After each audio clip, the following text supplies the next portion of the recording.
The Environmental Protection Agency, other known as the EPA, by Emily Timmerman. The EPA is a federal agency, which means it is an agency funded by the federal government with the mission of conserving the environment. The EPA's headquarters is located in Washington, D.C. In the 1970s, the public started to become more aware about environmental problems that were occurring due to human causes. There was a surprising amount of pollution and oil spills all throughout American lands, and President Nixon wanted to do something about it. Nixon went to Congress and requested 37 points, including funding for cleanup initiatives, research for automobiles, and more.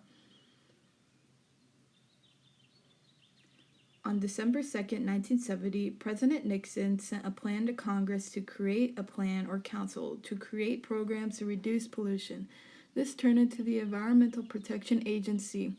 Since its implementation, the EPA has conducted federal research, monitoring, standard setting, and enforcement activities to ensure environmental protection.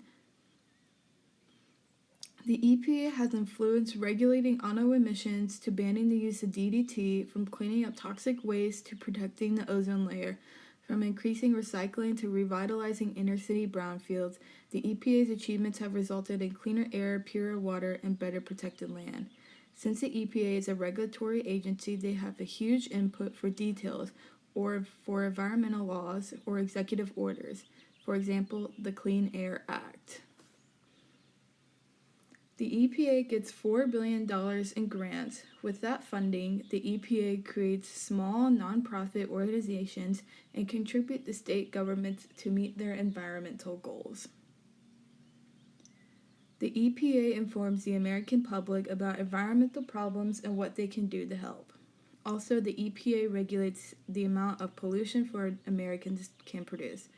For example, they regulate carbon emissions. Overall, they keep environmental standards safe for Americans. The EPA is known for having a role in passing the Safe Drinking Water Act of 1974. The Safe Drinking Water Act ensures that all drinking water is safe for Americans. Another thing the EPA is known for is the Noise and Noise Control Act of 1972, which the EPA takes a stance on noise pollution. The act ensures that noise will not disrupt the homes of Americans.